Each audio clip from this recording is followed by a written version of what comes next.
I am DM Zone, this is Gamers Oasis, and we're going to do a 15 ped hunt with armor.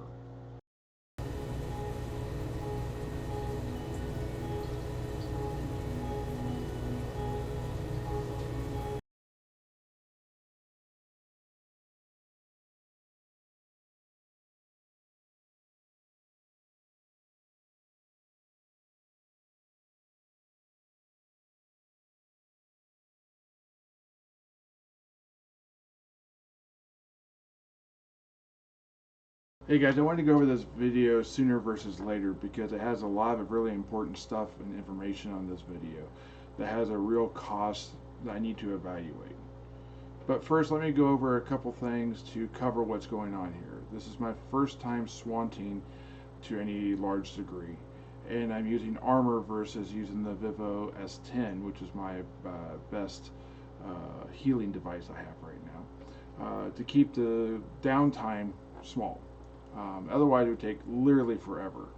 This hunt already took a long time.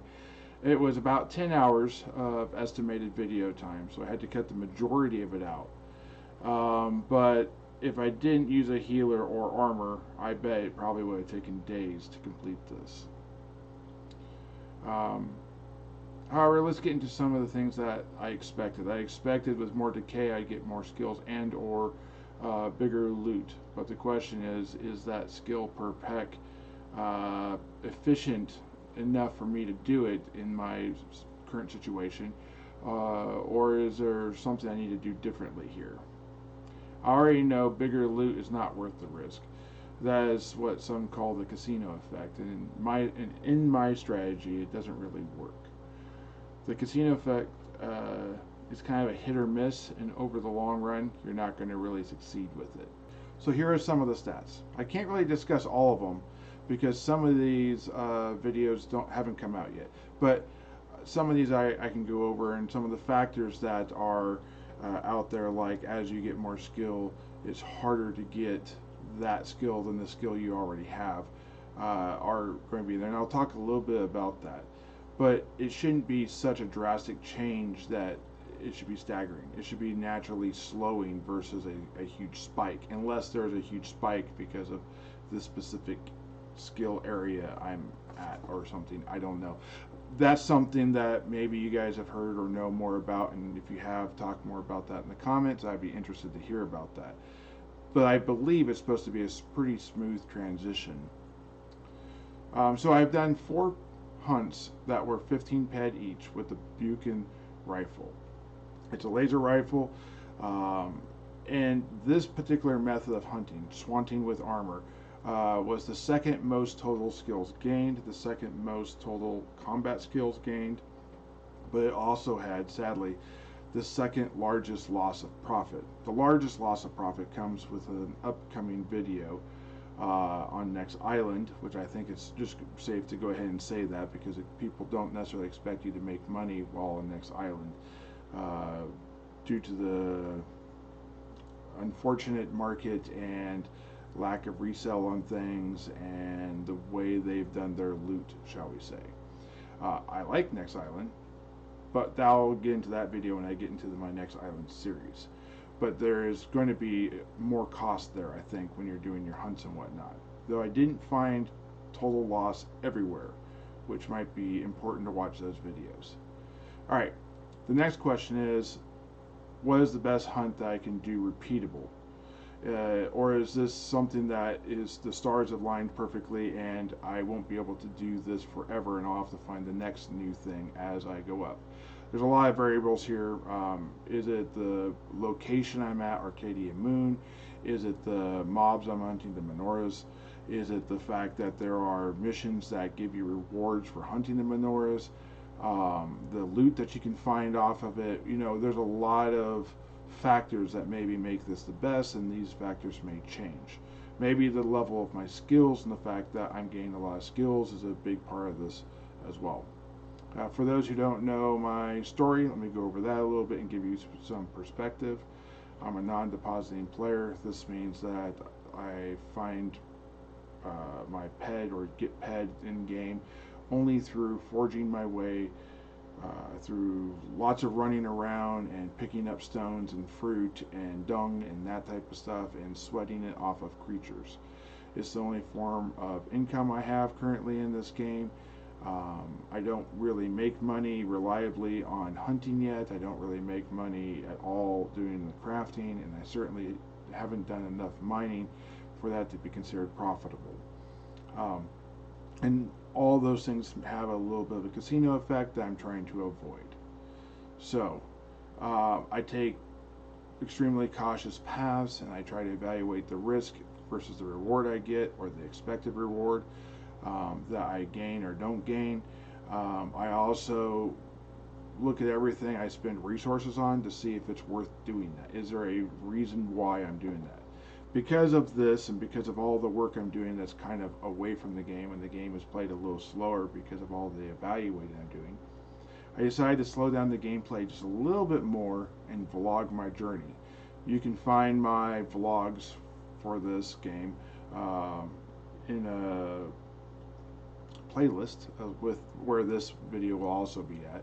I currently have 6 vlogs done. I haven't done a vlog every month, but it is designed to be a monthly vlog, and I hope to do it in the future monthly with a bunch of supplemental videos like I have here. Okay, now that that's said, this means that many of my decisions of is it worth it might be different than yours. That does not make yours wrong. It just means that that they're not in line with what I'm trying to do. Maybe you put money in the game. Maybe you have hit a HOF or a big globals, and you have a different situation than me.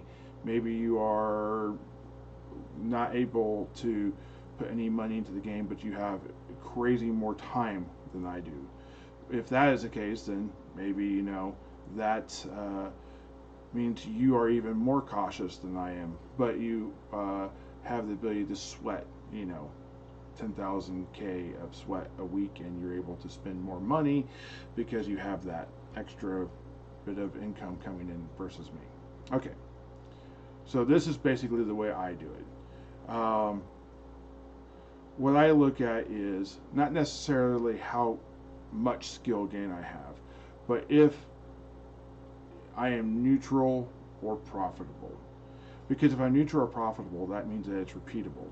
If it has a cost, then is it worth to save up to then incur that cost so that it becomes not as repeatable, but repeatable in that I can do some work to get the money I need to be able to spend on this, to be able to get the gains I need.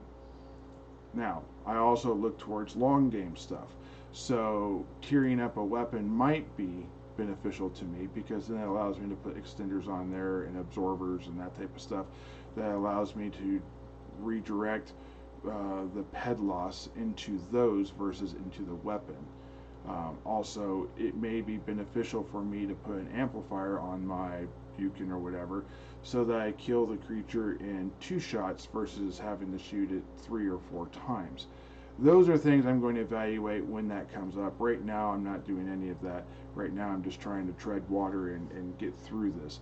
But as I go along, I'm going to basically have that as other factors I have to evaluate.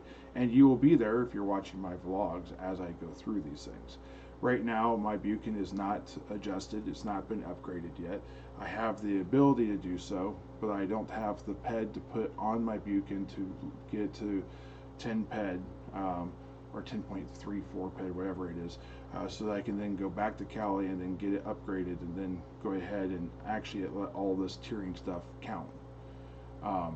But I'm not going to upgrade my Buchan until I actually do that. And I've done a little bit of research, and I talked about it in vlog 6 about what is more efficient, and an an unenhanced with an amplifier Buchan is more efficient than a non-amped Buchan, if that makes sense. So when you go to the Buchan adjust, you're actually less profitable than you are as a regular Buchan. You do more damage, and you can hunt different things because it's like a point or 2 difference at the most. But when you get to the amplifiers, then it's slightly more beneficial with that than it is a non-upgraded beacon. So it's not just getting to 10 PED so I can then go ahead and get it adjusted so I can then start my tiering. It's also I need to be able to put an amplifier on it once it tiers, and then it will become more profitable than a non-upgrade, a non-adjusted beacon. So there's going to be a lap where I'm actually going to be suffering more of a loss than if I was doing this anyways. So I'm trying to get everything to where it's repeatable, stable, and skills are going up. I'm not going to have the difference between a beacon and an adjusted beacon is a little bit in the skill. So I need to have a higher skill so that I don't incur a loss because I'm not fully skilled and I'm SIP, if I remember the right acronym. And yeah, so there's those type of things I have to look at as well. There's a lot going on there. That's what I'm trying to get at. Okay, so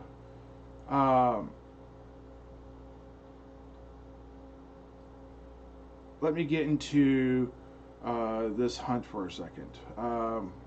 Why am I hunting these creatures? Well, they drop tailor items, and I have a tailor that is a friend who I can sell this to, who gives me a good rate on them. They also drop animal muscle oil and animal residue oil, which are extremely common, but they're also useful in crafting, especially lower level crafting.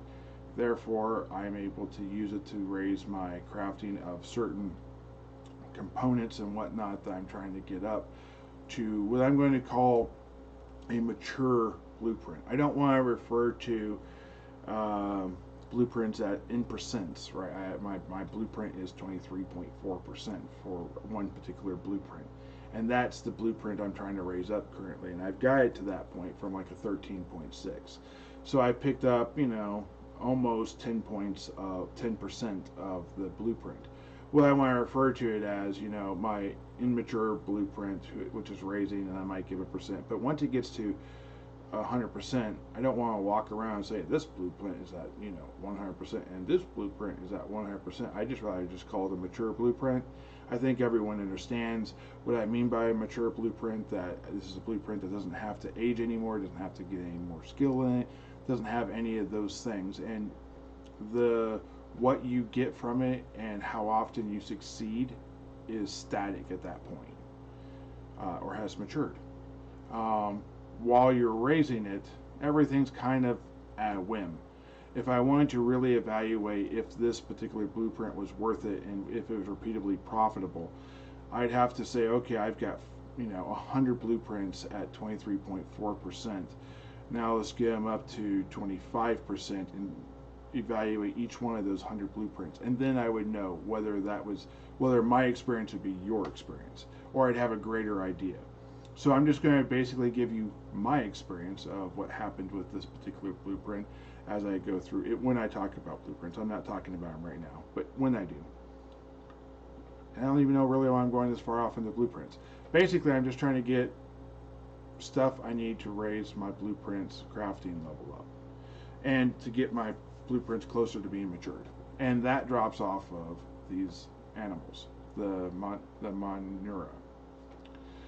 Okay, there's also some extremely rare chances to get weapon drops. These weapon drops are melee, BLP, and laser. I don't actually think they drop a laser rifle, which is funny because I have the Buchan, but I do want a decent laser pistol, and I would like to get the BLP rifle and pistols. Now, I'm not looking just at the Minoras. I'm also looking at the Gallards and the Arcadia Hornets on planet Arcadia. Those three creatures drop these different things, and I plan to actually hunt all of these creatures to some degree for their skill gains for completing the IFN mission quests, which are on planet Arcadia, and for the drops that they have. But I'll get into more of that in a later video. I'm actually going to have top 5 creatures in Arcadia I want to hunt, and you probably can guess a few of them already. And I'll go into why. But that's a future video too. So the moon right now is very important to me because I can get the Milo engineer quests or missions, which I can do this while sweating, which gives me more of the components I need for my crafting. Um, so it's got a lot of synergy with it. It's not the best place to get sweat. The best place still is hands down being Gallard's for solo sweating. And if you're in a sweat group, the Nuzzles, I'm going to mispronounce Nuzzles, are probably the best, at least on Arcadia. When you get to Calypso, you got obviously the elephant-looking dudes. I forget their name right now. It's been several months since I've actually hunted them. Anyways, so I'm going to be spending a lot of time here in the moon doing this. While I'm doing that, I'm going to be doing these 15 PED hunts on the menorahs. Part of the reason why I'm doing this is the Milo Engineer mission, which gives you 2 PED of ammo every day, which I have found a nice 7-day rotation basically for me. It actually doesn't actually work around 7 work day. Like it revolves around my work, not necessarily around calendar days. So I can get up a little early one day and do the Milo mission and knock it out. It takes 15-20 minutes. It's done. I can then wake up at my normal time, do the Milo mission the next day, knock it out. I can wake it up, change the order of which I shave and that type of stuff, do the quest, knock it out a 3rd time. Then I can go ahead and go to work, no problem. I come back the next day. I don't do it before work, I then do it after work. And during that, I can figure out about 4 more times. I can do it about 15 minutes later, and there's a little rotation of what I do when I get home versus the mission. And then I can go ahead and do that. Then on the 8th day, essentially, I rest. I start it back over in the morning, and that's how it goes. I really wish the menorah mission would be done at every 22 hours or 23 hours or something, just so I could keep it at the same time. They don't do that. In life, you can either choose to complain about it or you can find the next best solution. I think that that's done on purpose, so it's not actually done as an everyday thing, and I'm just fine with that. I found my rhythm. This is my rhythm. 7 runs of it in a row. The 8th day I take a rest. I happen to be 4 on, 4 off, so this ends up working out well for me because I work on an 8-day cycle anyways. However, there are 2 types of missions you can get from Milo, and I'm going to talk about this in one of my 3 videos I'm doing with a series of Milo missions. The first one is going to be the complete guide to Milo the Engineer, and it's going to have this ammo run, and it's going to have the different articles of clothing you can get and what those are used for. And there's one that's kind of a vanity piece, which I didn't know that at first, but I have now learned. That's going to be the hat. I don't believe you even need the hat. You need the mask, not the hat, and they fulfill the same spot. So when I'm done with that, then I'm going to go ahead. Well, so the first phrase is all about what Milo is, and then it talks about how you get the hazmat suit that you need. And then the second video is going to be talking about the run, set the music with the track, running around, doing certain things. It's expected that you know where you're or that you know of the mission and how to get it from the first video. The second video is one you can play every time you want to go, just to see, oh, I turn right here, I turn left here, I go over this, I go around this, that type of stuff. You watch it probably 4 or 5 times, you know where you're going, and everything's good. You don't have to listen to me talk 4 or 5 times. That's part of the reason why for the music. I actually find myself playing the video just so I can hear the music while I run, because it's kind of good music. It is royalty free and all that's accounted for, and I have the written permission to use the music for my video if I ever need to produce that.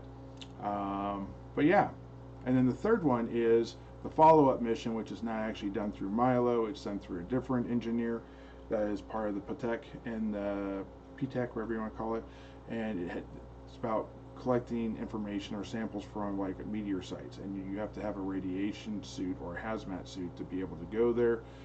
The reward for that mission is a backpack, which of course I'll be using for this. Yeah, so, and that's basically how this type of stuff, these 3 videos will go together. 2 of the videos are going to be extremely full of information and what what's going on there and that type of stuff, and sort of a deep dive look into it. And the middle one is going to be, this is how you can do it quick and easy, and you don't have to worry about anything. Without any sort of modifications, the mission takes 19 minutes or so. With movement buffs or flying or a vehicle, you can do it substantially faster. Anyways, let's get back to why I'm hunting menorahs specifically at this point in time on the Arc Moon. For the above reasons, I'm doing that, but also there is good rewards through the IFN missions when you kill them. These missions are found on Arcadia, so you have to leave the moon to go to Arcadia to get it and to update it. They don't automatically update. You have to go back to them to update it. When you update it, you get pretty good rewards. So for the second stage of the Menorah Mells, I got 106.28. You can see that statistic right there, a little cutout type of thing, a little flashcard in combat reflexes. And for the Menorah females, I got 119.15 in anatomy. Both of these skills are huge for what I'm trying to do here with the mentorship program and for getting combat skills. Combat reflexes, as I talk about later, covers a large amount of professions and is very useful. So is anatomy, but anatomy is more important for the mentor program than combat reflexes. I forget off of the top of my head what stage 3 does. I can just tell you that it's larger amount of skills and more important, that are equally as important as the ones I already have, like in stage 2. And I forget what stage 4 does, but there's like a stage 5. I think stage 4 is 5,000 kills and stage 5 is 10,000 kills. One of them gives you, I think it's 4, gives you a skull from the menorahs. It doesn't give you any skills. That's probably the weakest one right there. But if you're going to go for that, it's worth sticking around for the 5th one. The 5th one gives you like 100 times the skills that you got for stage 2 and a related combat skill, which is going to be huge. And then there's a repeatable stage 6. But I want the skull mostly because I want to someday get an apartment and I want to put the skull in there and say, this is something I did, you know, over 6,000 times. This is something that I went ahead all the way through stage 5 and I got that big 5.34 PED, whatever it is, skill boost in a certain skill that just made me really good at whatever that is. Really put me ahead in that area. And I just kind of want to have that just because I think that would be really good. With that, I hope that there'll be some things I'm going to be upgrading along the way, making it more efficient and easier as I go. When I get my Buchan upgrade and when I get to the adjusted and I get to tier 1 and I'm able to do this, I'm hoping that I can show the transition of what just even that tier 1 adjusted is going to be like versus the non-adjusted and then versus the adjusted. And I hope to have those 3 in like a comparison video so people can really fully understand like what's going on with the Buchan. All of these have shared skills. They're going to be raising up other things, so I have to pick one and kind of go with it. However, this is going to take months. This is not something that's going to be quick. It's not going to happen tomorrow. It's not going to be like, check out next week when I show you this No. This will be probably months, so please be patient and realize that it's going to take me a little longer because of the method in which I'm playing this game. I expect, though, that by the time I get to stage 4 or 5, I probably will be laser rifle 7 or higher, which is 3 higher than what I am now. So I'm going to be significantly better equipped to do the hunt than what I am already am. And I want to eventually go to Monria to do crafting, so I can go ahead and raise my crafting up. And I don't know if I've said this publicly or not, but I'm going to say it here. I'm going to be focusing really on 2 different things with maybe a 3rd thing a little bit. I don't want to focus on just everything crafting, but I want to focus on the components that people need that maybe they don't have in their select profession. Like maybe they're a weapon crafter, or maybe they build vehicles, or maybe they do what I want to do and build armor. But if you don't have the components, then you have to buy the components. And my thought is, I want to be the person who sells the components to people who need to buy it because they haven't raised that up. Also, I think that Arcadia has a need for armor and for weapons, and right now I'm checking out armor because I just kind of like the idea of it, and it's something you can wear that's visual versus a weapon that's not always out necessarily.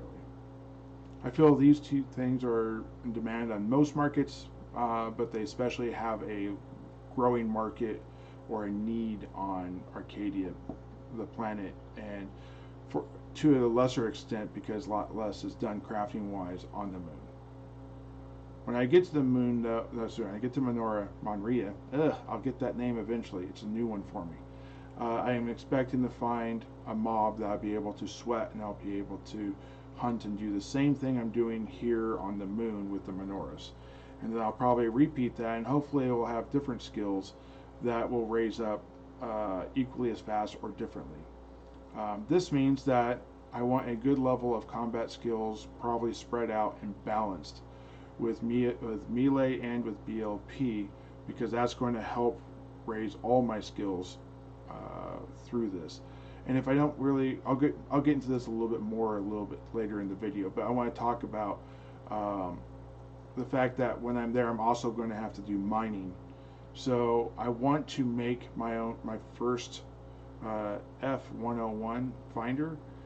It just has sort of a beautiful symmetry to it that I make my own finder for mining that I'm going to use probably for an extremely long time. Then if I can get to the F103 and the F105 and I decide that it's worth me trying to build it, that makes sense. I see myself for an extremely long time using the F103 and then eventually the F105, and that F105 might be the thing I use for literally, I would say, years would be my guess. And it'd be awesome if I could make that myself. Now I don't know if I'm going to go deep into the mining thing. I think that's sort of a niche thing, and I think there's a lot of finders that other people have made or that are found that might be better. So I don't know if that's really a profitable market for me to go into. But the things around that might be. I don't know. Things will change as I go. So what I can say is when I swunted this amount of menorahs for about 15 PED of ammo, my armor went up a lot, but I'm not sure this is right for me. I can also say that it's probably not as cut and dry for everyone else. This hunt added a bunch to my armor. Let me give you a general approximation. So in 15 PED of hunt, Swunting, I gained 0.20 or more on most of my pieces. That's a lot of a tier to gain in a single hunt. If you did this 5 times on the 5th hunt, you would have several pieces you'd have to upgrade, if not on the 4th hunt. That's pretty fast. As you get to a higher tier, you can add extenders, which will allow you to either absorb more or to extend the life of your armor, which really reduces the amount of PED that is lost whenever you take a hit. It also means that on non-limited armor, like what I'm wearing, that the amount of protection you have remains higher for longer. These are very important things that one needs to take into consideration when you are using these type of armors or wanting to fight those type of mobs that require you to wear armor. I personally would recommend at this level extenders over plates. To me, with very little knowledge of the game, it seems like a no-brainer. Plates allow you to absorb more armor. They have about the same lifespan maybe as an extender, maybe a little less. I think it's actually less. But it just allows you to take a bigger hit. The cost of the next armor up probably will be less than the plates you would need for each piece of armor, especially if you had to replace them ad nauseum. I just think it's a better way to go. Okay, but that type of stuff is more of a video for a different time type of thing, and I'm sure I'll make a video on it eventually. The skill gain, however, for the total combat and the total combat related skill, the total amount of skills and total combat skills is nice. And if that remains to be true, and maybe the one that did the type of hunt that did better in all three areas, um, maybe that was a fluke, and maybe it's not true that that's going to be that way forever, but maybe this one's a close second or first. If I'm willing to pay that loss of PED, maybe that skill tax, if you want to call it, is worth it in the future. Only time will tell, and I have to do that series where I do it with the adjusted and non-adjusted, get 8, 10, 15 PED hunts into this and see how things really work, and see if that's what the value is there. Also, there is a cheaper set of armor. Well, cheaper is not really the right word. This suit of armor I got from doing missions on Calypso and one through the tailor, the gloves. But there is a set of armor that has a lower PED cost, which means that the repair cost is less and the amount absorbed is less too. And I think it only focuses on melee stuff, which when you're fighting animals is probably a better PED per protection cost than having stuff on there that you don't care about, like burn protection and penetration, that type of stuff, which a lot of creatures aren't necessarily going to do. Now, when you get up into the higher levels, I'm positive there are for sure things that do that. But at the low levels right now, you probably could get away with just the basic melee protections. Okay, so the settler armor does 2 points versus 3 points, and I believe it's only the melee stuff. It also has a much lower PED cost, which means the repair cost is less. That potentially could make that armor even more beneficial to swunting or just sweating, if you're trying to sweat something that's a little hard for you to sweat, than the scout armor I'm currently wearing. So a further example of how this could be made more cost efficient, but requires maybe a little more planning and thought, is that you don't have to wear a full suit of armor. So if wearing 3 pieces provides protection from most of the hits, and I know through research and through maybe looking online to find out which areas get hit the most. So maybe we'll say my torso is an area that gets hit a lot, and maybe my arms are an area that, and my thighs are the 1, 2, and 3, whatever order that might be. So maybe I'll wear my torso gloves, the mask or helmet or face mask or whatever, and then another time I'll wear my thighs, my boots, and maybe my gloves again, because they are skilling slowly. And then another time I wear my arms, and I'll wear my shins and my feet or something. And, and then these things will skill up together, but I at least have one of the 3 areas that I get hit often protected with 3 points of protection. This means I'm reducing the overall damage I'm taking out of, let's say, 20, 30 hits, but I'm not just nullifying every bit of damage like I currently do, basically, unless they crit. Now, where that becomes important is you have a natural healing, which is like free healing. It's like 4 hit points every 20 seconds or something like that. So let's say that I gotta stop every now and then, or I gotta use my Vivo S10 every now and then to heal myself up, or just be patient. But that could be a way that I have some decay from the armor, but since I'm not wearing it for every piece, I'm not getting hit for the full amount every time. I don't have the large repair bill, and maybe that hybrid approach might be the most efficient way in the long run to do. I don't know. Time with this will tell.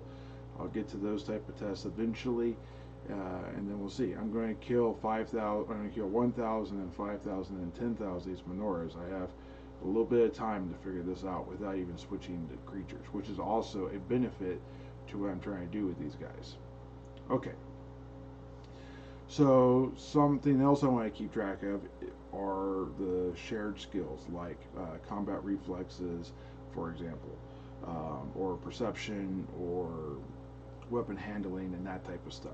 So this last stage 2, I got combat reflexes. It gave me 100, either 19, or it was the anatomy, 106 points or whatever it was.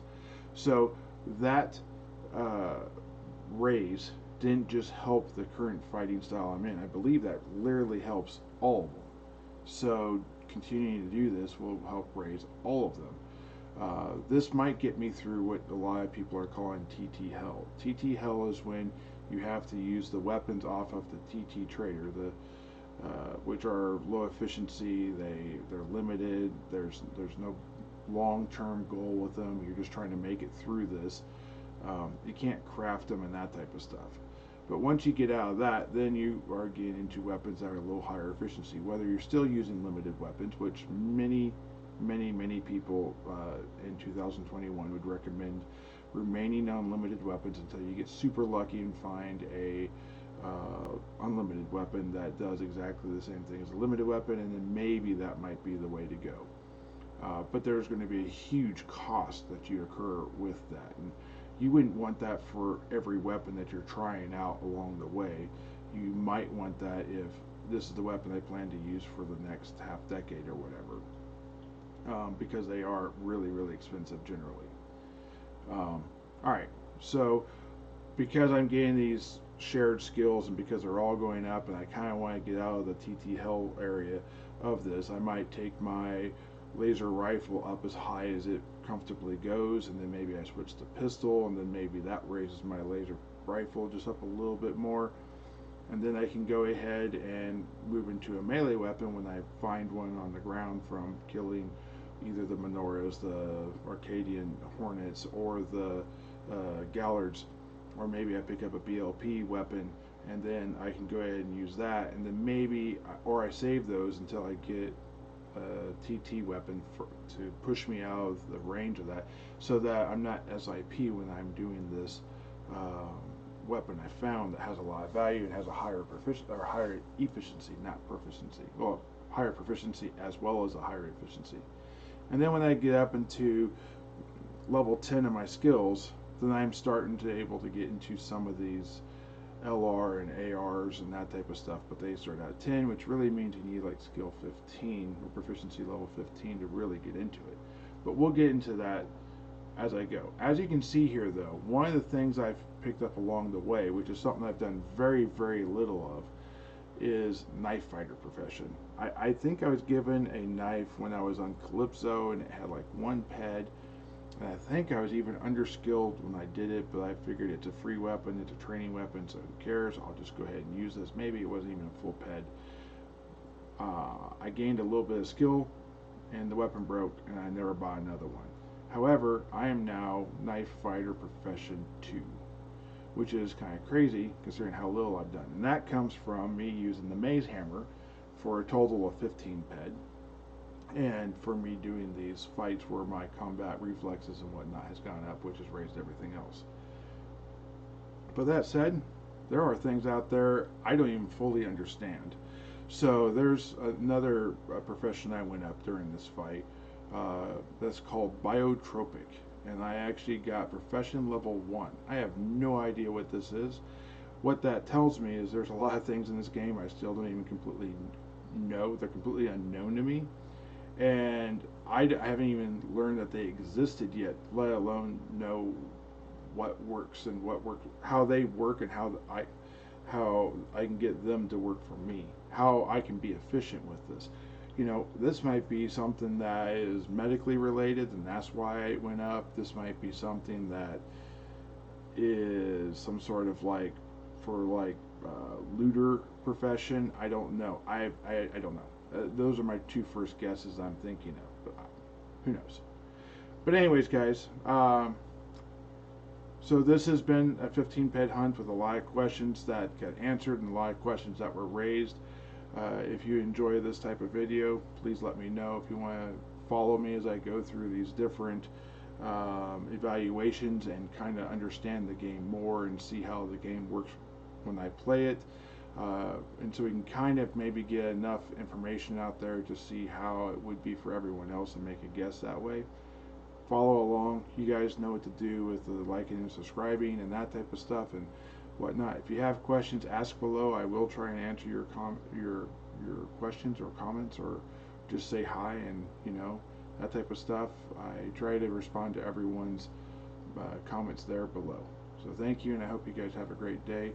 And yeah, keep saving that PED.